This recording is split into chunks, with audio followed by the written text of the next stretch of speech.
Headlines news लाइ असां सां ताउन कयो आहे। Visit us today or contact us now to secure your dream office at the center of the city.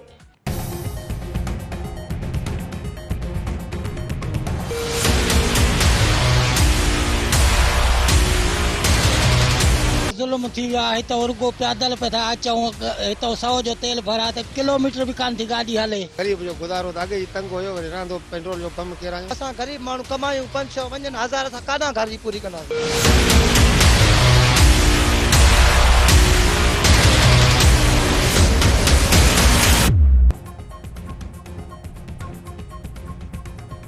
महंगाई जे पीड़ियल अवाम पेट्रोलियम शयुनि जे अघनि में इज़ाफ़े खे रद्द करे छॾियो। पेट्रोल ऐं बिजली जे बिलनि में इज़ाफ़े ख़िलाफ़ दादू खिपरे जमाल शाह ॾखण ॿियनि शहरनि में एहतिजाजी मुज़ाहिरा।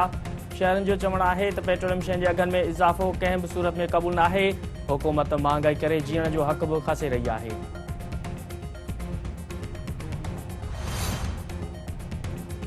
निगरान वज़ीर आज़म अनवर काकड़ टैक्स निज़ाम खे बिजली बिलनि में इज़ाफ़े जो सबबु करार ॾेई छॾियो। संदसि चवणु आहे त माण्हुनि जो मुल्क खां ॿाहिरि वञण का नई ॻाल्हि नाहे। मुल्क जो सोशल स्ट्रक्चर तबाह थियण जो को बि सबबु नज़र न अची रहियो आहे। मईशत जा मसइला हर मुल्क में हूंदा आहिनि। हू मुआशी मसइलनि जे हल लाइ कोशिशूं करे रहिया आहिनि। निगरान वफ़ाक़ी काबीना में बासलाहियत माण्हू मौजूदु आहिनि। हुकूमत मईशत जी बहितरी लाइ कमु करे रही आहे। दुनिया मादनी ज़रियनि सां पंहिंजी मईशत खे मज़बूत कयो। मादनी शोबे में 5 खां 6 ट्रिलियन डॉलर जी सलाहियत मौजूदु आहे। ज़राअत जे शोबे जी तरक़ी लाइ जदीद तरीक़े सां कमु करे थी।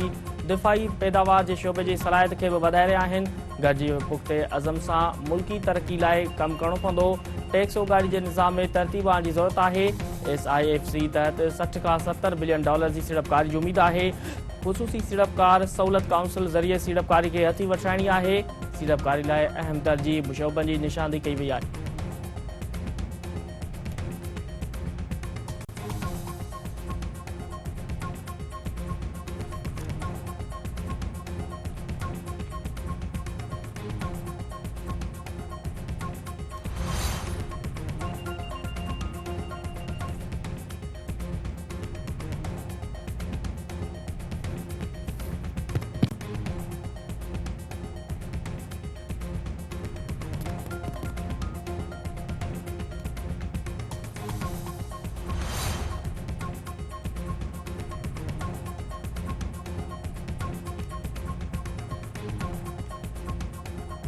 नैब तरमीमुनि खां पोइ फ़ाइदो हासिल कंदड़ जवाबदारनि जी लिस्ट सुप्रीम कोर्ट में जमा कराए छॾी। अदालत तरफ़ां PTI चेयरमैन खे दलील मुकमल करण जी हिदायत।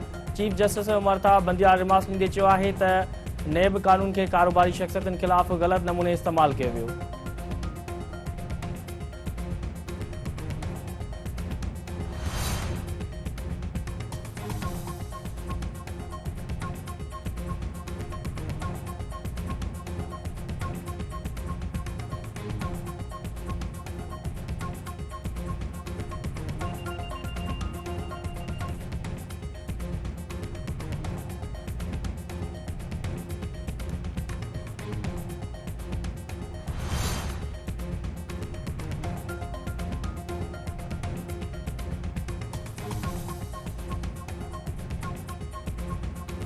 वॾी आफ़ीसी तर्जुमान मुमताज़ ज़रा बलोच चयो आहे त भारत वालियारियल कश्मीर में इंसानी हक़नि जूं भञकड़ियूं करे रहियो आहे। निगरान परॾेही वज़ीर मुख़्तलिफ़ मुल्कनि जे हममनसब सां ॻाल्हियूं कयूं आहिनि। पाकिस्तान दुनिया में अमन क़ाइमु करण लाइ पंहिंजो किरदारु अदा कंदो रहंदो।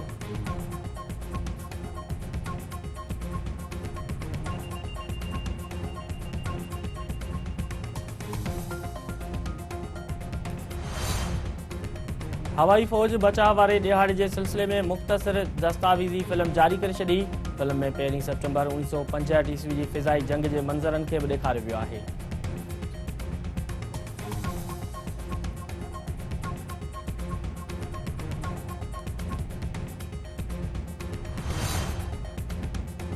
कश्मीर ज़िले जे नंढनि वॾनि शहरनि में मुबीन जी बाज़ियाबीअ लाइ शटरबंद हड़ताल। हिंदू पंचायत ऐं JUI जे सर ते कश्मीर, कंदकोट, करमपुर ऐं घोसपुर में हड़ताल।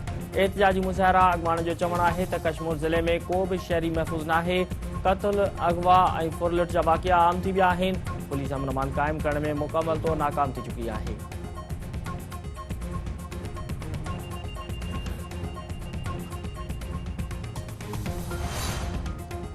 शाइरनि जे सरताज हज़रत शाह अब्दुल लतीफ़ भटाई उर्स जूं तक़रीबूं शुरू। निगरान सूबाई वज़ीर उमर सुमरे जुनेद शाह तरफ़ां उर्स जे तक़रीबुनि जो इफ़्तिताह। सिंध जी कुन कुर्छ मां हज़ारे पांधीरनि जी आमद।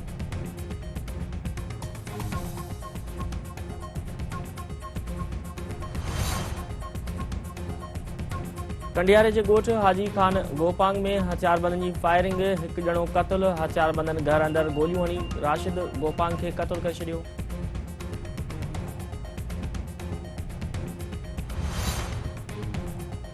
लाड़काने में सिहत खाते जी नाअहली सबबि इंसानी जानियूं बचाईंदड़ दवाउनि जी खोट बरक़रार। रक्शे सवार शख़्स क़ीमती सरकारी दवाऊं मोराइस केनाल में लोढ़े छॾियूं। क़ीमती दवाऊं लोढ़नि जी वीडियो सोशल मीडिया ते वायरल।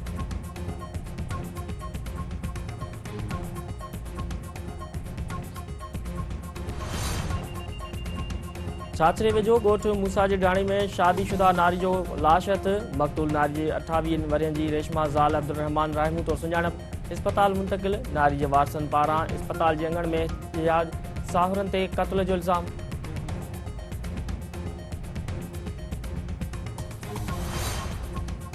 एशिया कप में सुभाणे फाइनल खां अॻु फाइनल। रवायती मुख़ालिफ़ पाकिस्तान ऐं भारत विच में महादंगल थींदो। ॿिन्ही टीमुनि जे विच में मैच कामयाबी लाइ भरपूर नेट प्रैक्टिस।